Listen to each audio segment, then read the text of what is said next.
Prier pour lui. Seigneur, nous t'apportons Aristide ce matin qui va nous enseigner ta parole. Que ton esprit soit sur lui, que tes paroles soient dans sa bouche. Seigneur, que nous soyons à l'écoute de ta parole, que nous puissions être présents, que notre cœur soit ouvert à recevoir ce message ce matin.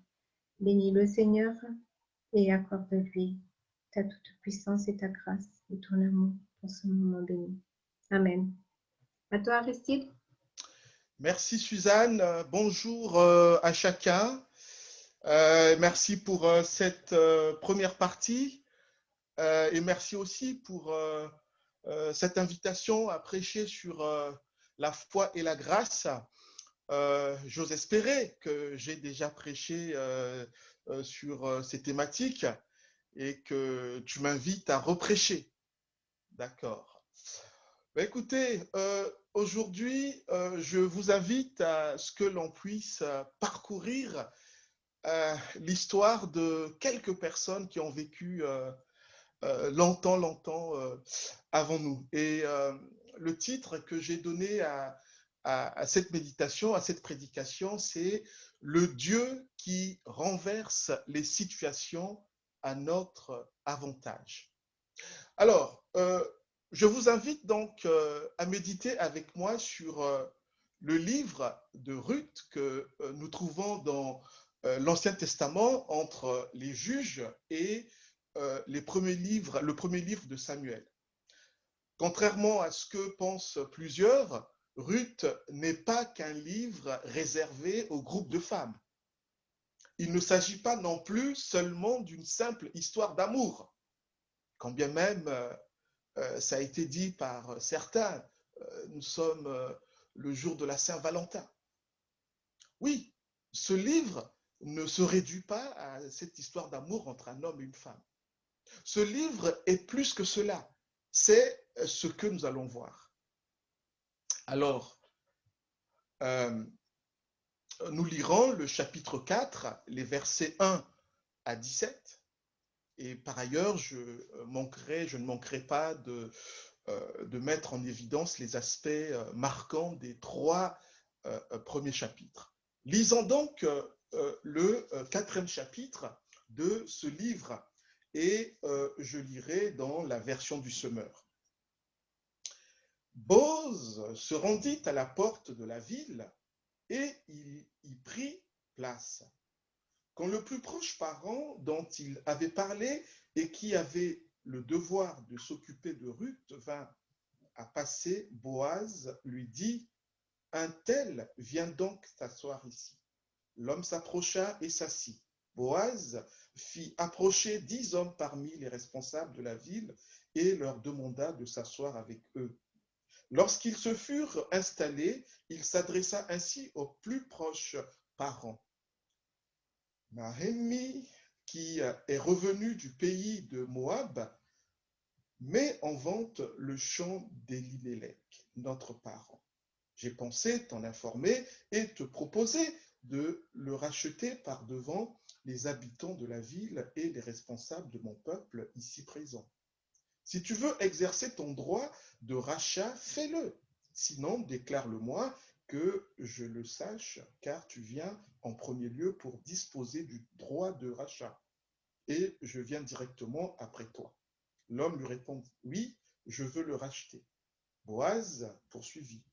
Si tu acquiers le champ de la main de Naomi, tu prendras pour femme Ruth, la Moabite, la veuve du défunt, pour donner au défunt une descendance qui héritera de son patrimoine. Dans ces conditions, dit le plus proche parent, je ne peux pas racheter pour mon compte, car je ferai tort à mon propre patrimoine. Reprends donc à ton compte mon droit de rachat, car je ne puis en profiter moi-même. Autrefois, en Israël, lorsqu'on procédait à un rachat ou à un échange de biens, la coutume voulait que l'un des contractants ôte sa sandale et la donne à l'autre pour valider la transaction.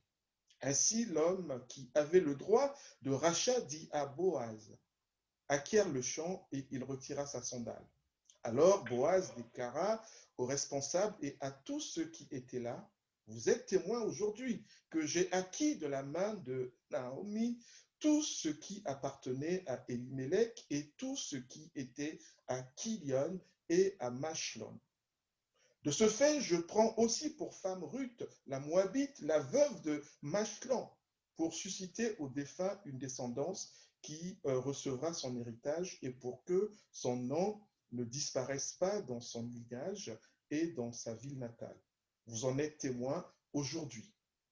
Alors, tous ceux qui se trouvaient à la porte et tous les responsables dirent, oui, nous en sommes témoins. Que l'Éternel rende la femme qui entre dans ta famille semblable à Rachel et à Léa, qui, à elles deux, ont donné naissance à tout le peuple d'Israël. Puisses-tu toi-même prospérer à Ephrata et devenir célèbre à Bethléem. Que l'Éternel t'accorde par cette jeune femme une descendance aussi nombreuse que celle de Péré, le fils que Tamar a donné à Juda. C'est ainsi que Boaz prit Ruth pour femme. Lorsqu'il se fut uni à elle, l'Éternel accorda à Ruth de devenir enceinte et elle donna naissance à un fils. Les femmes de Bethléem dirent à Naomi, béni soit l'Éternel qui ne t'a pas privé d'un soutien de famille, que son nom devienne célèbre en Israël. Il te rendra une raison de vivre et prendra soin de toi dans tes vieux jours, puisque c'est ta belle-fille qui t'aime et qui t'a donné ce petit-fils. Elle vaut mieux pour toi que 7 fils. Naomi prit le nouveau-né et le serra sur son cœur. C'est elle qui se chargea de l'élever. Les voisines s'écrièrent, Naomi a un fils, et elles lui donnèrent le nom d'Obed. Obed fut le père d'Isaïe et le grand-père de David. Jusqu'ici, la parole de notre Seigneur. Avant d'aller plus loin, il convient de souligner que les événements racontés ici ont lieu à l'époque des juges, certainement entre le 15e et le 12e siècle avant Jésus-Christ, lorsque le pays d'Israël n'était pas encore une monarchie. En effet, Israël n'avait pas encore de roi, mais des juges qui présidaient à sa destinée. Et nous le voyons au verset 1 du premier chapitre. Par ailleurs, le récit se déroule dans les localités suivantes, comme vous pouvez le voir sur cette carte, cette diapo. Le pays de Moab ainsi que la ville de Bethléem sont les lieux où se déroule cette histoire. Évidemment, ces deux localités se situent aujourd'hui respectivement en Jordanie et en Israël. Voici la liste des personnes jouant le premier rôle dans cette histoire. Elimelech, Naomi, Machlon, Kilion, Ruth, Boaz et Obed. Parmi ces protagonistes, 3 vont mourir, à savoir Elimelech, Machlon et Kilion. Et 4 vont poursuivre leur chemin de vie. Il s'agit de Naomi, Ruth, Boaz et s'en suivra la naissance d'Obed, comme nous l'avons lu tout à l'heure. En raison de la famine à Bethléem, en Juda, un chef de famille, en la personne d'Elimelech, prend la lourde décision d'immigrer au pays de Moab avec sa petite famille composée de son épouse Naomi et ses 2 enfants, Machlon et Kilion. L'ironie du sort, c'est que Bethléem signifie la maison du pain. Mais malheureusement, il se trouve qu'il n'y a plus de pain dans ce pays. Tout au moins, le pain se fait rare. Cet exil économique est motivé par la famine à Bethléem, comme on l'a dit, et la prospérité dans les hauteurs de Moab. Au cours de cet exil économique, Naomi va perdre sur cette terre étrangère son époux Elimelech. Par la suite, ces 2 garçons, Machlon et Kilion, vont se marier l'un avec Ruth et l'autre avec Orpa, ces deux jeunes dames étant des Moabites. Ces deux jeunes hommes vont à leur tour mourir, ce qui fera que Naomi, déjà veuve, sera de nouveau endeuillée. Une fois que Naomi est informée de l'embellie économique dans son pays, notamment à Bethléem, elle décide d'emprunter le chemin du retour. Elle y sera accompagnée par l'une de ses belles-filles, à savoir Ruth. Quant à Orpa, l'autre belle-fille, elle fera le choix de rester dans son pays de Moab. En parlant de Moab, il faut savoir que les Moabites sont des descendants de Lot, le neveu d'Abraham. Rappelez-vous, lorsque la destruction de Sodome et de Gomorrhe par Dieu, en raison du péché de ses habitants, a eu lieu, seul Lot et ses deux filles seront épargnés, même pas sa femme. Je vous renvoie à Genèse 19. Enivrés d'alcool par la volonté de ses filles, voulant donner une descendance à leur père, Lot se verra violé par ses filles. Et oui, l'actualité de ces derniers jours nous rattrape. De ces deux unions incestueuses naîtront Moab et Ben-Ami. Moab, donc, ce pays, Moab, plutôt le descendant, l'ascendant plutôt, ou l'aïeul des Moabites, fruit de l'inceste de la sœur aînée, est le patriarche des Moabites, d'où Ruth est originaire. Ben-Ami, quant à lui, fruit de l'inceste de la sœur cadette, est le patriarche des Ammonites. Étant entendu que Lot est le neveu d'Abraham et que le peuple d'Israël est descendant d'Abraham, alors, par voie de conséquence, les Moabites et les Israélites sont des cousins lointains. En Afrique, on parlerait en termes de cousins manche-langue. Après cette parenthèse, revenons à notre histoire. Une fois que Naomi et Ruth arrivent à Bethléem, un autre protagoniste rentre en scène. Il s'agit de Boaz, un riche homme d'affaires de la place de Bethléem. Les trois protagonistes, à savoir Naomi, Ruth et Boaz, ont chacun connu la souffrance.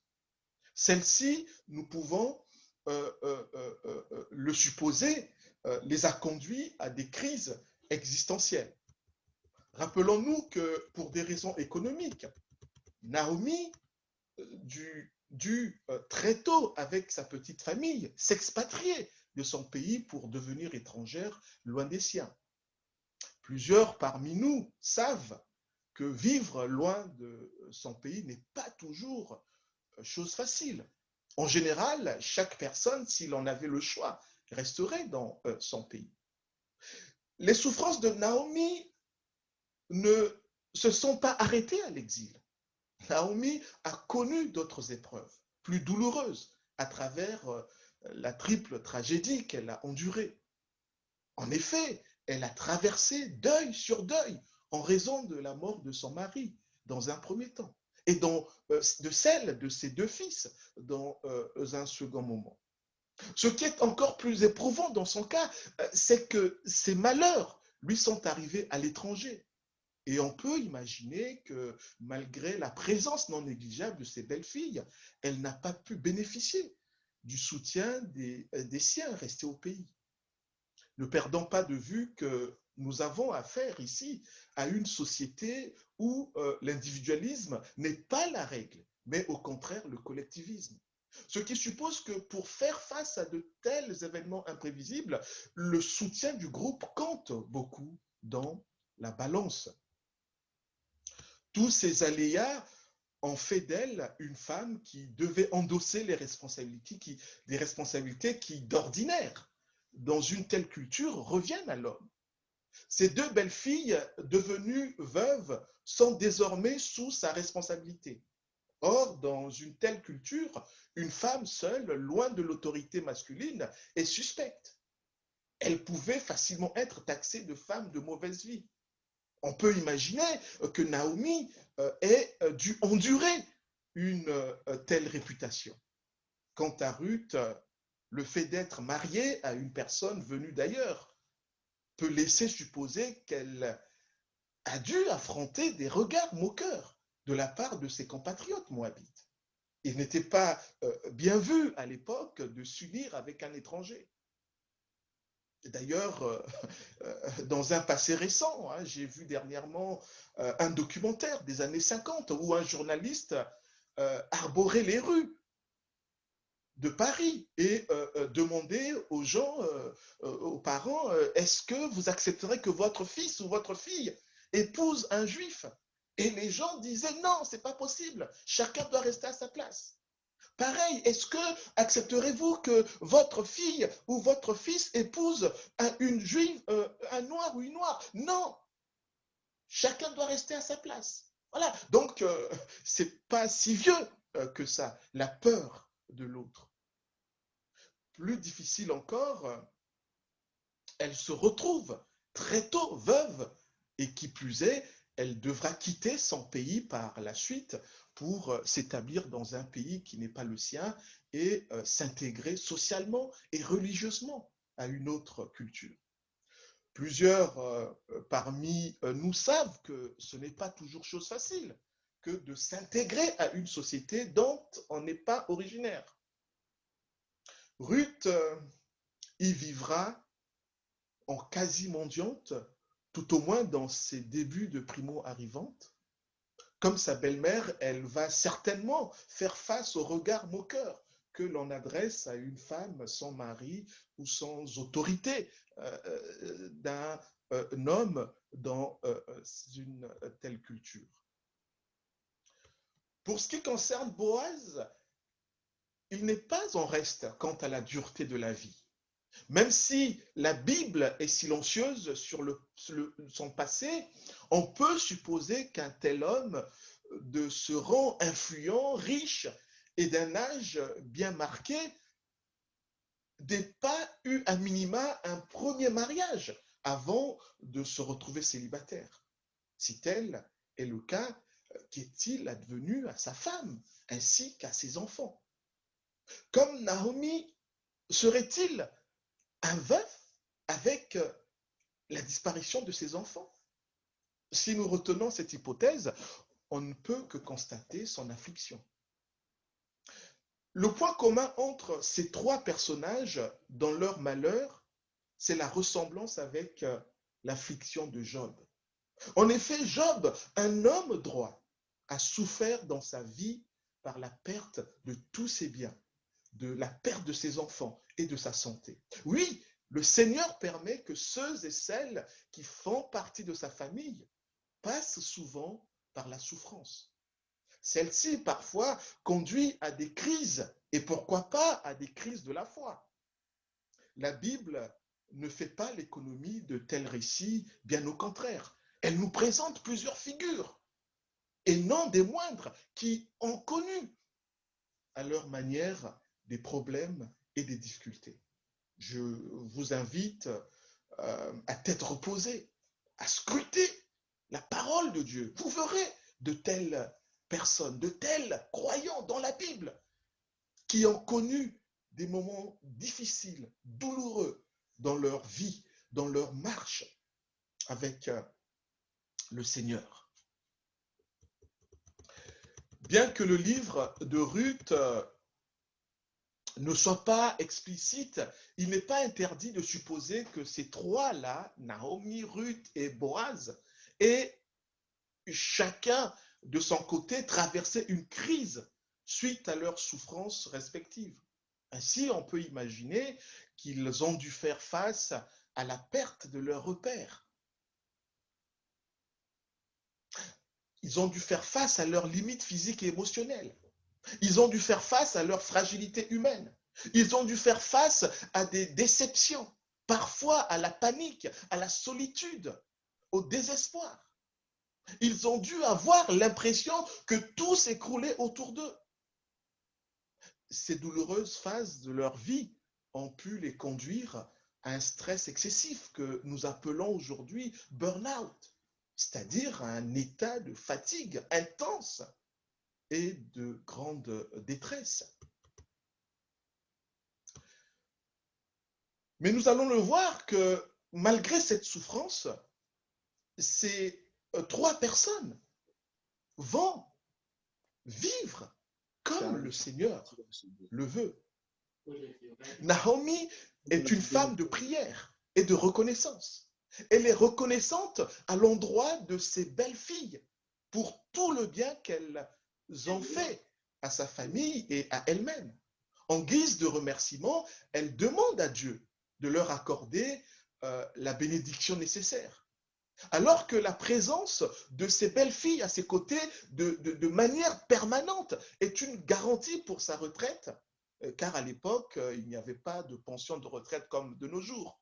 Naomi n'hésite pas à proposer à ses belles-filles de rester dans leur pays de Moab, pendant qu'elle décide de retourner dans sa patrie. En cela, Naomi n'est pas égoïste. Elle ne pense pas à elle-même, mais elle est soucieuse de l'avenir et du bien-être de ses deux belles-filles, sous peine de rester seule dans sa vieillesse, sans aide. Nous pouvons le voir au chapitre 1. C'est ainsi dire qu'elle applique avant l'heure ce que l'apôtre Paul demandera des siècles plus tard. Par humilité, considérez les autres comme plus importants que vous-même et que chacun regarde non ses propres intérêts ou ses propres qualités, mais celles des autres. Tendez à vivre ainsi entre vous, car c'est ce qui convient quand on est uni à Jésus-Christ. Philippiens chapitre 2, versets 4 à 5. Par la suite, la même Naomi montrera qu'elle a un ancrage dans l'intercession, puisqu'elle intercède. Elle va intercéder en faveur de Boaz, comme elle avait par avant intercédé pour ses belles-filles. Ruth également était prise de bonne disposition. Elle est généreuse, fidèle, aimante et entreprenante, alors qu'elle a la possibilité de se défaire de sa belle-mère pour refaire sa vie, car elle est encore une jeune femme et certainement très belle. Elle décide, malgré tout, de suivre la vieille. Oui, de suivre la vieille Naomi, qui ne peut plus être d'une grande aide pour elle. Par ailleurs, de manière massive, Ruth, la Moabite, se convertit au Dieu d'Israël, le Dieu de Naomi. C'est en fait par la foi que la jeune Moabite suit sa belle-mère et adopte le pays tout comme le Dieu d'Israël. Une fois arrivée en terre de Juda pour subvenir à leurs besoins, à elle et à sa belle-mère, Ruth se transforme en quasi-mendiante. Elle va ramasser les épis sans compter ses heures pour son bien, mais aussi pour celui de sa belle-mère. Chapitre 2, verset 18. Et d'ailleurs, avant de glaner ses épis, elle demande la permission à qui de droit pour ne pas être en infraction. Ruth n'est pas une femme matérialiste. Elle ne regarde pas qu'au physique. En effet, jeune de son état, elle aurait pu chercher un jeune beau, grand, aux yeux bleus. Mais elle s'attache à un homme mûr en âge, car ce qui compte pour elle, ce n'est pas seulement le physique, mais aussi la qualité intérieure. Alors, j'entends les mauvaises langues dire, oui, mais elle s'est mise avec le vieil homme pour son argent. Je ne pense pas. Car à peine était-elle installée à Bethléem que pratiquement tous les habitants étaient tous unanimes quant à sa qualité de femme de valeur. Chapitre 3, verset 11. Pour ce qui est de Boaz, force est de constater qu'il est aussi un homme plein de sollicitude. Ce n'est pas pour rien que la Bible dit de lui qu'il est un homme de valeur, chapitre 2. Avec bienveillance et hospitalité, il autorise Ruth à glaner de manière permanente sur son champ. Ainsi, il obéit à la loi de Dieu qui invitait tout Israélite à être bienveillant envers l'étranger. Lévitique 19. Il est également un grand intercesseur devant l'Éternel, puisqu'il prie en faveur de Ruth. Boaz ne manque pas de pourvoir de manière durable aux besoins alimentaires de Ruth et de Naomi. Alors que Boaz est un homme riche et influent, il aurait pu s'imposer comme mari de la jeune Moabite, mais au lieu de cela, il respecte la procédure qui était de vigueur dans leur culture en laissant la préséance à un autre parent qui avait plus le droit que lui d'épouser Ruth.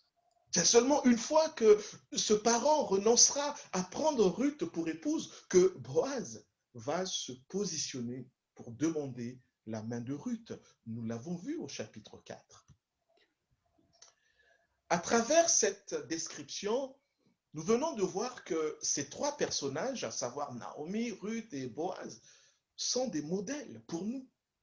Ils nous montrent que malgré les situations difficiles et les épreuves qu'ils ont endurées, il est possible de rester fidèle à Dieu en obéissant à sa parole.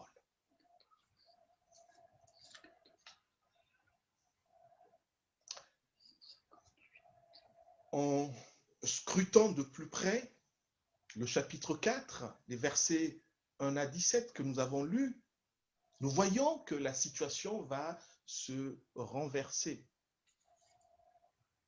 Oui, une alliance de sandales qui aboutira aux noces et à l'enfantement. Nous avons déjà relevé que Boaz était un homme de valeur. Il va de soi qu'il veuille faire les choses d'une manière honnête, ne voulant pas léser quiconque. Son cœur bat la chamade, permettez-moi l'expression. En fait, il aime déjà la jeune Moabite, Ruth. Celle-ci, aidée, coachée par Naomi, applique une technique de drague et de séduction imparable. Toilette, parfum, alors je ne sais pas quelle marque, hein, je ne sais pas si le parfum de Dior existait déjà, mais oui, toilette, parfum, sape, comme jamais, et jeu tactile. Alors, entre parenthèses, avis aux femmes, veuillez en prendre de la graine. Hein. Naomi, la belle-mère de Ruth, nous lisons, lui dit, ma fille, je ne veux pas négliger de te chercher une situation qui te rende heureuse. Tu sais que Boaz, avec les servantes duquel tu as travaillé, est notre parent. Ce soir, il doit vanner l'orge amassée dans l'air. Lave-toi donc et parfume-toi. Puis mets tes plus beaux habits et rends-toi à l'air où il bat son orge. Mais ne fais pas connaître ta présence avant qu'il ait fini de manger et de boire. Quand il se couchera pour dormir, note bien l'endroit où il s'installe, approche-toi, écarte la couverture pour lui découvrir les pieds et puis couche-toi là. Il te dira alors ce que tu devras faire. Quelle technique de drague! Oui, Boaz en est amoureux, mais il faut bien faire les choses. Alors Boaz se conforme au lévira. Il va contacter devant témoins sur la place publique l'ayant droit à qui doit revenir en priorité tout l'héritage de la lignée d'Elimelech. Ruth fait partie de cet héritage. Jusqu'à un passé récent, à quelques exceptions près, une telle pratique avait encore cours dans certains pays, tels en Afrique. Il faut savoir que le lévira était une coutume datant de l'époque avant celle de Moïse. Je vous renvoie à Genèse chapitre 38 et à Deutéronome 25. Selon cette pratique, le frère d'un homme mort ou son plus proche parent bien sûr, devait épouser sa veuve et élever des enfants au nom de cet homme mort. Mais ici, l'ayant droit, le proche parent, renonce à cet héritage par là même. Il renonce à prendre pour épouse Ruth. Cet accord tissé entre les deux hommes se fait par le truchement de la sandale que retire ici l'ayant droit. Autrefois en Israël, lorsqu'on procédait à un rachat ou à un échange de biens, la coutume voulait que l'un des contractants ôte sa sandale et la donne à l'autre pour valider la transaction. Par conséquent, ici, la route est libérée, puisque le plus proche parent n'est pas intéressé par ce rachat. Encore moins par Ruth. Pardon. Donc la route est libérée pour Boaz. Il peut demander clairement la main de Ruth et se marier avec elle.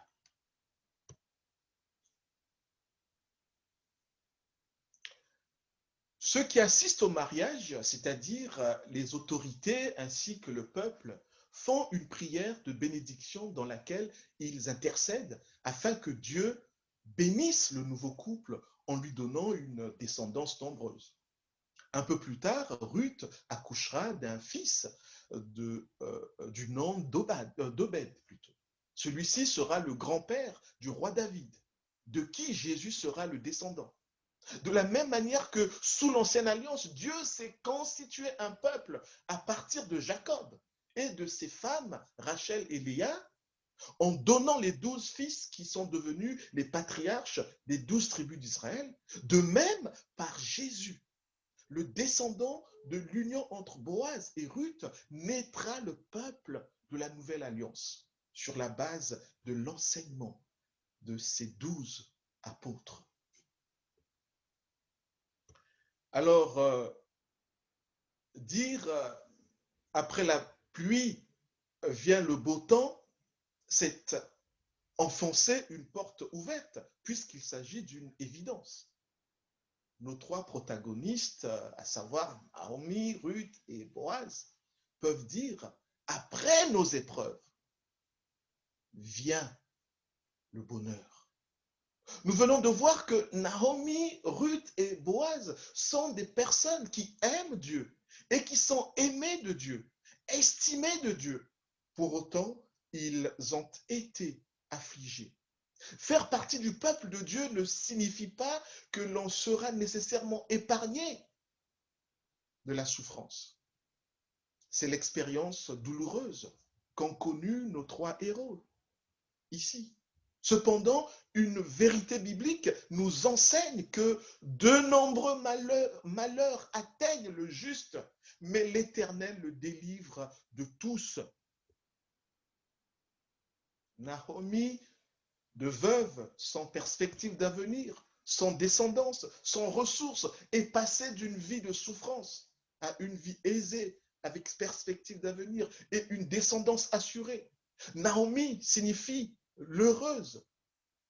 Elle ne voulait plus de ce nom à cause des épreuves qu'elle avait cumulées. Elle préférait désormais qu'on l'appelle Mara, qui signifie l'affligée. Je vous renvoie au chapitre 1. Avec sa nouvelle situation, Naomi devient vraiment Naomi, c'est-à-dire l'heureuse. Cela d'autant plus que les voisines du village lui font remarquer que la naissance d'Obed valait mieux que 7 fils. Dans la tradition hébraïque, le chiffre 7 était considéré comme le chiffre de la perfection. Avoir donc 7 fils était le Graal, c'était la bénédiction. Par conséquent, pour les voisines, Obed était plus que ce Graal. C'est pour ça qu'elles disent à Ruth, mais tu es heureuse avec ce fils. C'est mieux encore que 7 fils.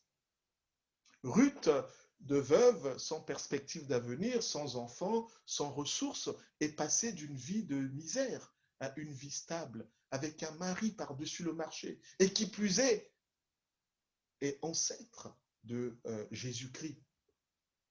Bien que déjà riche, mais sans épouse ni enfant, Boaz est passé d'une vie esselée à une vie joyeuse avec une femme et un enfant qui fera du bruit dans la maison. Même si cet enfant, selon la loi du Lévirat, n'est pas son enfant légitime, mais l'enfant du défunt mari de Ruth. En même temps, en essayant de refaire le monde, je dirais que si Boaz n'avait pas accueilli Ruth, il ne serait pas intégré dans l'arbre généalogique du Messie d'Israël. Ce Messie, c'est notre Seigneur Jésus-Christ qui est venu nous apporter le salut. En effet, l'apôtre Paul dit en Romains, si de ta bouche tu déclares que Jésus est Seigneur et si dans ton cœur tu crois que Dieu l'a ressuscité, tu seras sauvé. Car celui qui croit dans son cœur, Dieu le déclare juste. Celui qui affirme de sa bouche, Dieu le sauve. En effet, l'Écriture dit, celui qui met en lui sa confiance ne connaîtra jamais le déshonneur. Voilà ceux qui ont placé leur confiance en Jésus-Christ. Ceux qui ont placé leur foi en Jésus-Christ. Eh bien, ceux-là font partie de la famille de Dieu. Ceux-là sont les vrais descendants d'Abraham. Ceux qui ont cru en Jésus-Christ. Ils sont au bénéfice de la grâce. En effet, le même Paul dit en Éphésiens chapitre 2, verset 8, nous sommes sauvés par la foi. Non, nous sommes sauvés par grâce, par le moyen de la foi. Cela ne vient pas de nos œuvres. Oui, nous sommes sauvés par grâce. Tout ce que le Seigneur nous demande, c'est d'avoir la foi. Après avoir vu, oui, toute cette histoire, les tenants et les aboutissants, quelles leçons pouvons-nous tirer pour ce qui nous concerne nous-mêmes? Comme dirait André Ponal, c'est les professeurs, pour ceux qui le savent, il a été professeur à l'Institut biblique. En accueillant l'étranger ou en nous laissant accueillir par l'étranger, nous ouvrons la porte à l'accès de Dieu au milieu de nous, car Dieu aime remettre en question et bousculer les conventions humaines. Et il choisit fréquemment de se servir de l'étranger pour le faire. En tant que chrétiens, mes amis, vous et moi sommes invités à apporter la parole prophétique de Dieu dans notre monde. Mais pas que. Il nous faut également accompagner cette parole par l'action. Ainsi, préoccupons-nous activement de la cause de l'orphelin, de la cause de la veuve, de l'opprimé, de l'étranger et du pauvre. Je suis d'ailleurs reconnaissant à Dieu pour tous ceux qui, parmi vous, soutenez des associations qui œuvrent dans ce sens. De ce texte, nous apprenons suffisamment sur le mariage. À travers le lien entre Boaz et Ruth, nous voyons que le mariage est l'alliance d'un homme et d'une femme. Même si le mariage revêt un caractère privé du fait que les deux partenaires doivent au préalable décider de s'engager, il n'en demeure pas moins qu'il s'agit d'un fait qui relève du public. Le mariage ne se fait pas en cachette quelque part. Par conséquent, de la même manière que les intéressés, par leur union, sont conscients qu'ils forment désormais une seule chair, de même, les témoins de cette union doivent à présent considérer les mariés comme étant une seule chair. Dans le cas d'espèce, à la conclusion de ce mariage, nous avons vu que Boaz et Ruth deviennent une seule chair, à leurs propres yeux, mais aussi aux yeux de la société représentée ici par les autorités et une partie du peuple. Ceux-ci sont pris à témoin par le marié. Ainsi se concluait une alliance entre un homme et une femme. Au-delà de ce témoignage humain, étant entendu que l'institution du mariage a pour fondateur Dieu, je vous renvoie à Genèse 2, 24, on peut dire que Dieu est également un témoin privilégié de tout mariage, comme nous pouvons le lire en Malachie, chapitre 2, verset 14. Vous remarquerez vous-même, quelle que soit la forme du mariage dans chaque société, aujourd'hui comme hier, nous observons une constante. C'est le témoignage de la société et donc aussi de Dieu en tant qu'il est le fondateur du mariage. Lorsque deux personnes se marient devant monsieur le maire, eh bien, le maire qui officie ce mariage, il représente les 65 millions de Français. Donc, au travers du maire, tous les Français sont témoins que ces deux jeunes gens sont mariés. C'est pour ça d'ailleurs qu'il y a la publication des bans avant, quelques semaines avant le mariage. C'est pour que tous ceux qui ne sont pas d'accord pour cette union-là aillent dire, ben moi je ne suis pas d'accord que ces deux-là se marient.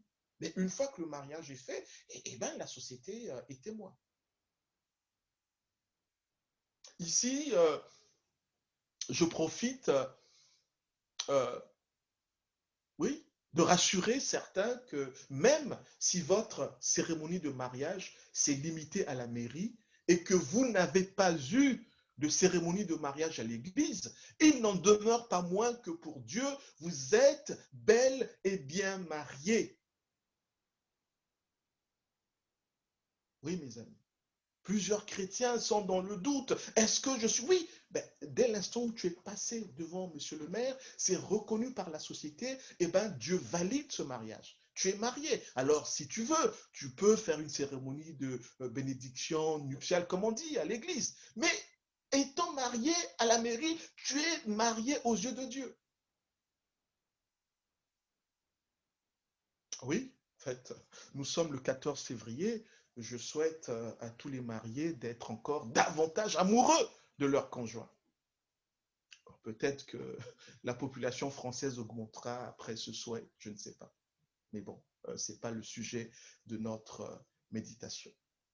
Comme Ruth, soyons des hommes et des femmes de parole. Que nos actions soient faites pour l'amour de Dieu, pour celui de notre prochain. Dans notre marche avec le Seigneur, nous connaîtrons des moments de souffrance, de tristesse, alternés avec des temps de joie.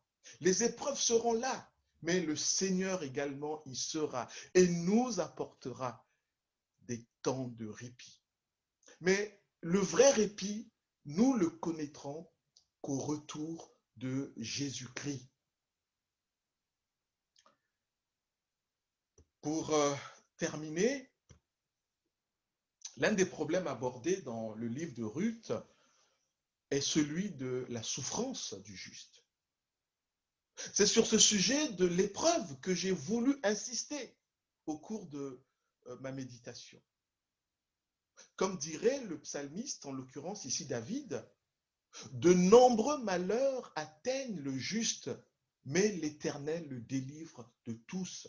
Psaume 34, verset 20. D'aucuns pourraient prétendre que cette histoire que nous venons d'étudier est digne d'un scénario hollywoodien où les acteurs finissent toujours par s'en sortir et gagner. Je dirais que si Dieu a voulu que ce livre de Ruth nous parvienne, c'est pour que nous réalisions que le Seigneur finira par nous délivrer de notre épreuve tôt ou tard. Si cette délivrance ne se fait pas dans l'économie actuelle, le monde actuel, cela se fera au retour du Seigneur, dans la nouvelle économie, la nouvelle Jérusalem. Il s'agit, mes amis, d'un récit d'espérance. Je vous invite à délecter les passages suivants, les passages bibliques suivants. Apocalypse 21, versets 1 à 4. Je reviens souvent sur ce passage. Puis je vis un ciel nouveau et une terre nouvelle, car le premier ciel et la première terre avaient disparu et la mer n'existait plus. Je vis la ville sainte, la nouvelle Jérusalem, descendre du ciel d'auprès de Dieu, belle comme une mariée qui s'est parée pour son époux. Et j'entendis une forte voix venant du trône qui disait, voici la tente de Dieu avec les hommes. Il habitera avec eux, ils seront ses peuples, et lui, Dieu avec eux, sera leur Dieu. Il essuiera toutes larmes de leurs yeux, la mort ne sera plus, et il n'y aura plus ni deuil, ni plainte, ni souffrance, car ce qui était autrefois a définitivement disparu.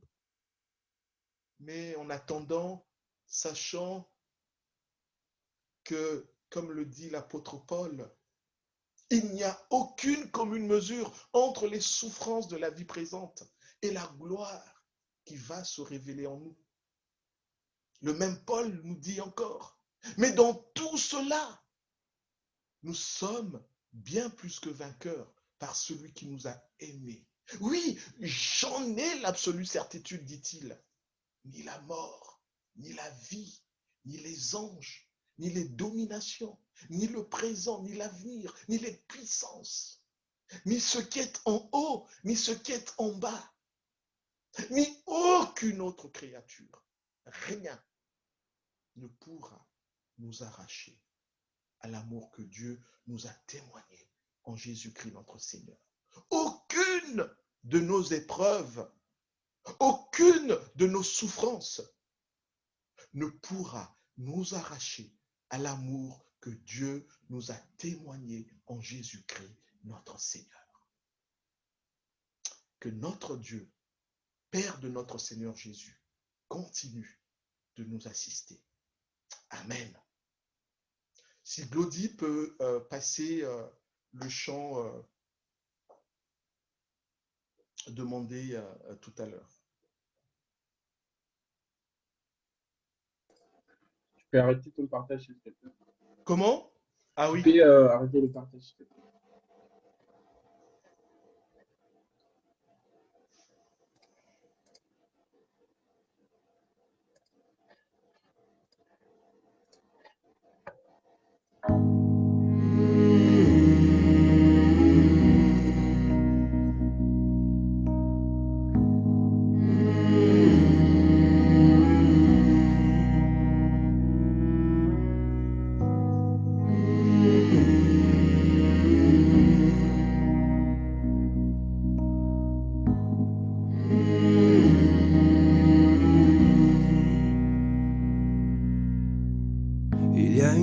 Quand mon cœur traverse le feu, une autre voix quand tout sombre autour de moi. Et quand je pense à la différence entre qui j'étais et qui je deviens, je sais que je ne serai jamais seul. Il était avec moi dans le feu, là à mes côtés, il était présent dans la tempête, apaisant les mers. Et s'il m'arrive un jour d'oublier le prix payé pour moi, il y a la croix qui porta le poids d'un sauveur mort à ma place.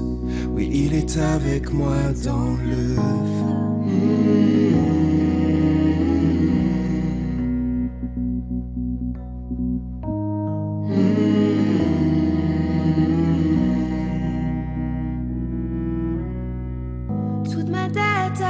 Oui, à tout jamais. Le péché n'a plus aucun pouvoir sur ma vie.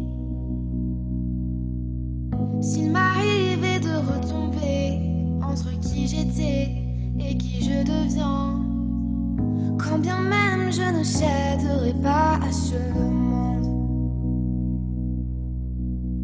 je sais que je ne serai jamais seul, car il est avec moi dans le feu, là à mes côtés. Oui, il est présent dans la tempête, apaisant les mers. Et s'il m'arrive un jour d'oublier la puissance de sa grâce, il y a un tombeau qui est bien vide, et cette puissance vit en moi, car il est avec moi dans le feu, car il est avec moi dans le feu, car il est avec moi dans le feu, car il est avec moi dans le feu. il est avec moi dans le feu. Je vois la lumière dans les ténèbres, alors qu'elle fuit devant lui. Et j'entends dans les cieux un rugissement quand sa gloire nous envahit. Je sens la tête trembler là sous nos pieds, alors que les murs s'effondrent. Rien ne peut nous séparer, rien ne peut nous séparer. Je vois la lumière dans les ténèbres, alors qu'elle fuit devant lui. Et j'entends dans les cieux un rugissement quand sa gloire nous envahit. Je sens la terre trembler là sous nos pieds, alors que les murs s'effondrent. Rien ne peut nous séparer, rien ne peut nous séparer.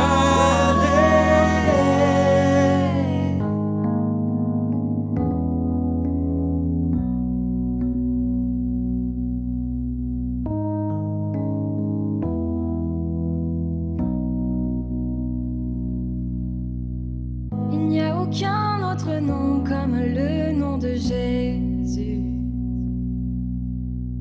Lui qui était, qui est et sera à jamais. Donc peu importe ce qu'il adviendra, entre qui je suis et qui je deviens, je sais que je ne serai jamais seule. Il sera avec moi dans le feu, là à mes côtés. Il sera présent dans la tempête, apaisant les mers.